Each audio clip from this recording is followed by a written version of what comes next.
영화들 좀 보세요. 저는 그 미래 사회를 다루는 SF 영화들을 좀 좋아하는 편입니다. 그래서 미래 사회를 다루는 이런 그 영화들이 나오면 자주 관심을 가지고 보는 편인데요. 지금부터 한 20년 전쯤에부터 나온 영화들 가운데 그 미래 사회를 묘사하는 영화들이 꽤 많이 있었습니다. 근데 제가 이제 그 영화들을 보면서 관심을 갖게 봤던 장면은 뭐냐면, 그 권투와 비슷한 어떤 격투기 경기를 하는데, 당시만 해도 이제 그런 게 거의 그 사회에서 볼 수 없었던, 그러니까 보통 격투기 그러면 권투처럼 사각 링을 만들어 놓고 거기서 이제 서로 싸우는 그런 것인데, 그런 것이 아니라 육각으로 된 그 철망으로 이렇게 사방을 다 막아 놓고 사람 키보다 훨씬 더 큰 높이로 이렇게 그 우리 같은 이런 형태로 만들어 놓고 그 안에서 싸움을 하게 하는 것입니다. 근데 그 싸움을 그냥 하는 게 아니라 상대방이 죽을 때까지 싸움을 하게 만드는 그런 격투기 장면들이 그 미래 사회를 이렇게 보여주는 그 장면 속에서 많이 등장을 했었어요. 그런데 그렇게 상대방이 그 막 죽고 죽이는 이런 싸움을 하는데, 그 주변에 둘러선, 영화에 나온 얘기죠, 둘러선 많은 사람들이 막 극도로 흥분을 해가지고 막 재밌어가지고 막 환호를 하고 막 이렇게 사람이 죽고 피가 튀고 이러면 그걸 너무너무 좋아하는 이런 장면들이 자주 묘사가 되었습니다. 제가 이제 그런 장면을 보면서 좀 느낌이 섬뜩한 느낌을 가지면서, 어떻게 저런 데서 죽을 때까지 싸움을 하게 하는 장면을 보면서 사람들이 즐거워하고 이런 일들이 일어날 수 있을까? 정말 미래 사회에 그런 일이 가능할까? 이런 생각을 했었어요.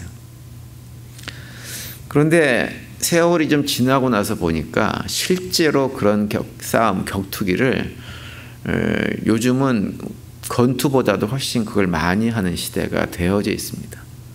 격투기라 그래가지고 실제로 그 영화에서 봤던 그런 똑같은 장면이 그대로 재현되고 있습니다.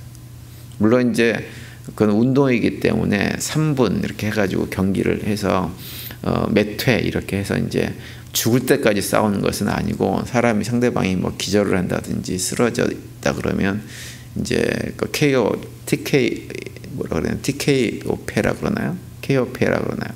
이렇게 해서 이제 경기를 끝내고 이렇게 하긴 하지만, 그 영화에서 봤던 장면이 굉장히 일상이 되어져 있습니다. 그리고 사람들도 똑같이 그 장면을 보고 막 피가 튀기는 이런 장면을 보면서도 막 환호하고 하는 것이 현실이 되어져 있어요. 그 미래 사회를 다루는 영화들, SF 영화들을 이렇게 보면 대부분 어떤 그 모습을 보이냐면, 미래 사회를 굉장히 어둡게 묘사합니다. 전쟁으로 인해 가지고 온 지구가 파괴되어져 가지고 더 이상 사람이 살 수 없는 땅이 되어져 있는 것으로 이렇게 많이 묘사를 해요. 그러다 보니까 사람들이 살아남기 위해서 완전히 아비규환, 지옥과 같은 이런 상황 속에서 서로 물고 물리는 이러한 모습으로 많이 묘사를 하고 있죠.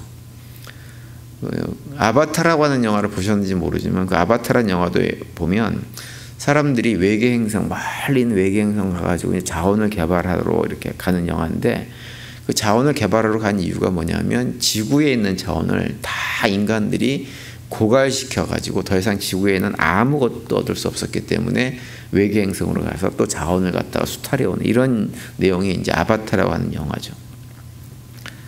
그래서 미래 사회를 그 보여준 영화들을 보면 그 거의 아름답게 묘사하는 경우가 거의 없어요. 삶이 완전히 피폐해지는 어떤 이런 사회로 묘사를 많이 하는데요. 왜 그 영화 같은 곳에서 미래 사회를 묘사하면서 그렇게 어둡게 묘사를 할까요? 그 이유가 뭘까요? 저는 어떤 생각을 하냐면, 그런 영화에서 그렇게 미래 사회를 계속해서 어둡게만 묘사하는 이유는 우리 인간들이 스스로를 알기 때문이라고 생각을 해요. 현대사회가 지극히 인본주의적인 생각을 바탕으로 해가지고 인간의 탐욕을 극대화시키는 이런 문화, 그것을 자극해서 살아가는 이런 시대가 결국은 맞닥뜨려야 되는 미래 사회는 어떻게 되어 있느냐, 그런 사회일 수밖에 없다고 하는 것을 인간이 알게 모르게 스스로 아는 것입니다. 성경을 읽어보면 현재 인류의 끝을 긍정적으로 성경도 말하지 않습니다. 현재 이 생의 삶의 끝은 다 무엇이냐? 파멸이다 라고 이렇게 우리에게 가르쳐요. 그 내용이 요한계시록에 잘 나와 있죠. 마치 우리의 인생이 이 땅을 살다가 마지막 죽음으로 끝나는 것처럼 이 세상도 그렇게 죽음으로, 지금 눈에 보이는 이 생의 삶은 사라져버릴 것으로 그렇게 우리에게 묘사를 하고 있어요. 그래서 아무리 화려하게 발전된 과학 문명이 발전이 됐다고 하더라도 그 끝은 무엇이냐? 파멸이고 죽음이라고 하는 것이 성경의 가르침입니다. 그래서 성경이 우리에게 이 생의 것에 대해서 자주 얘기하는 것이 뭐냐면 이 생의 것에 우리의 마음을 두고 살지 말라고 말씀을 하고 있는 거예요. 고린도전서 15장 19절에 보면 이렇게 말씀하죠. 만약 그리스도 안에서 우리가 바라는 것이 다만 이 세상의 삶뿐이면 모든 사람 가운데 우리가 더욱 불쌍한 자니라 이렇게 말씀을 하고 있어요. 우리가 바라는 것, 예수를 믿고 신앙생활을 하는 것, 그저 이 땅에서 잘 먹고 잘 살고 편안하게 사는 것이라고 한다면 우리는 이 땅에 사는 사람 중에서 가장 불쌍한 사람이 될 수밖에 없다고 하는 것입니다. 그래서 거듭해서 이 세상에 소망을 두고 살지 말아야 된다는 말씀을 하고 있죠. 디모데전서 16장 17절에 또 보시면 이렇게 돼 있어요. 내가 이 세대의 부한자들을 명하여 마음을 높이지 말고 정함이 없는 재물에 소망을 두지 말고 오직 우리에게 모든 것을 후히 주사 누리게 하시는 하나님께 두며라고 말씀하고 있어요. 눈에 보이는 이 땅의 것들에, 재물에, 권력에, 거기에 마음 두고 소망 두고 그거 쫓아서 그거 붙잡겠다고 살아가지 말고 어디에? 하나님에게 마음을 두고 살아가는 것, 그것이 우리들이 해야 될 일이라고 하는 것입니다. 우리가 좀 읽고 있는 예레미야서는 52장으로 전체가 구성되어 있는 책인데요. 처음 1장부터 45장까지는 반복해서 하는 얘기가 뭐냐면 남왕국 유다의 멸망을 선포합니다. 끊임없이 우상 숭배하면서 하나님 말씀에 불순종했던 남왕국 유다 백성들에게 그 책임을 물으시겠다고 말씀하시면서 남왕국 유다의 백성들의 멸망을 얘기하고 바벨론에 항복해서 포로 생활을 해야 된다라고 선포를 하고 있죠.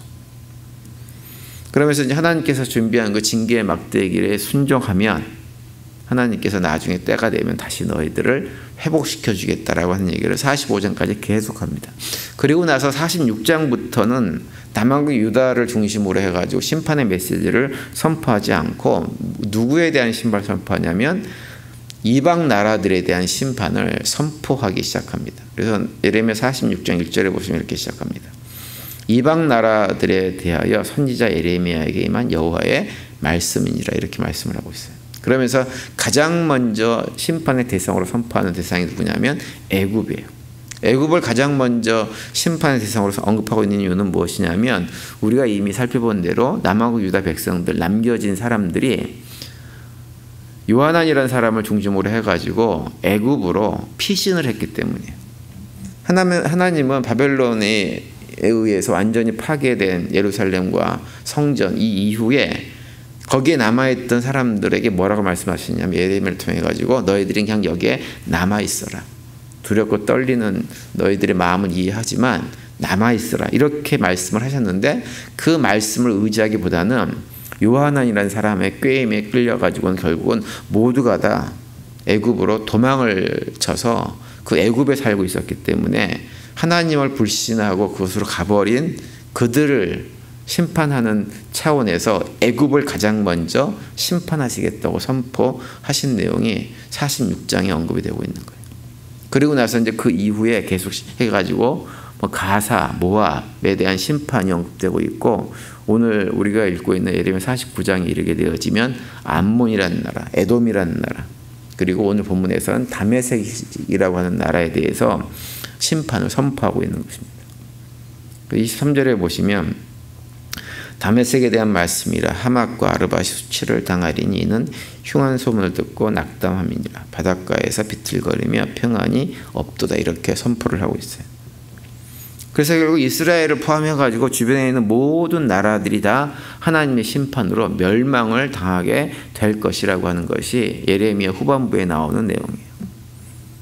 그런데 이것은 단순하게 당시 상황만을 묘사해 주는 표현들이 아닙니다. 이것은 어떤 의미냐면 화려한 문명을 세우고 세상적인 힘을 가지고 이 세상에서 누리는 가짜 평화를 누리고 살았던 그 삶의 결과가 무엇인지를 보여주고 있는 거예요.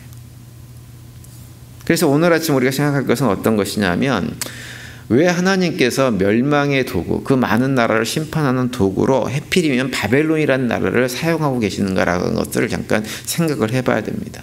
왜 하나님께서 바벨론을 그들을 심판하는 도구로 사용하셨을까요? 요한계시록 18장에 보면 바벨론에 대해서 이렇게 묘사합니다. 힘찬 음성으로 외쳐 이르되 무너졌도다 무너졌도다 큰 성 바벨론이여, 귀신의 처소와 각종 더러운 영이 모이는 곳과 각종 더럽고 가증한 새들이 모이는 곳이 되었도다, 이렇게 말씀하고 있어요.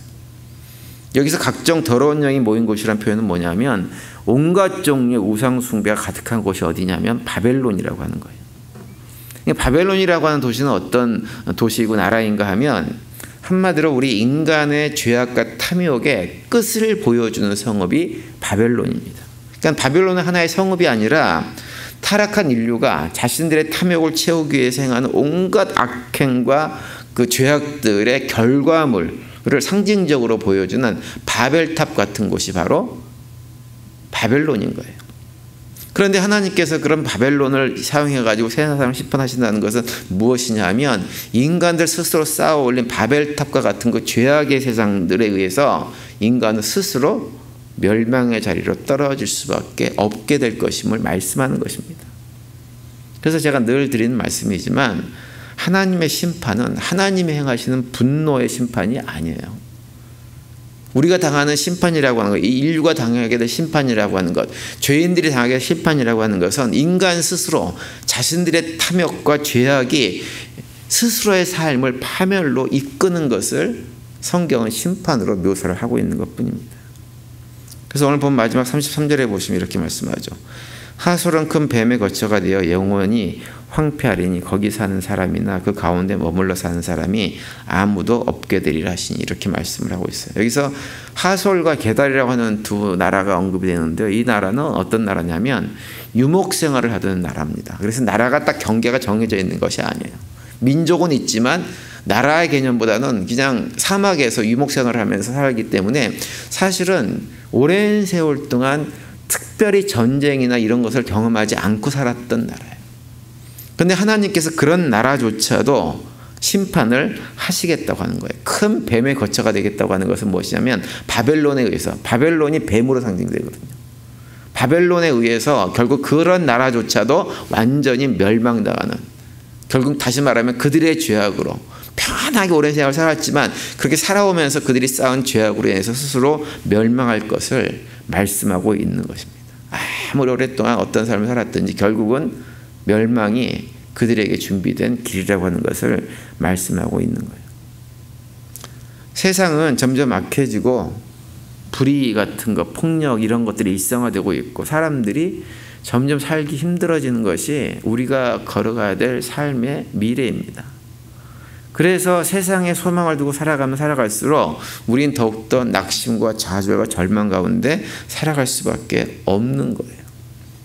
우리가 소망을 둬야 될 것은 무엇이냐?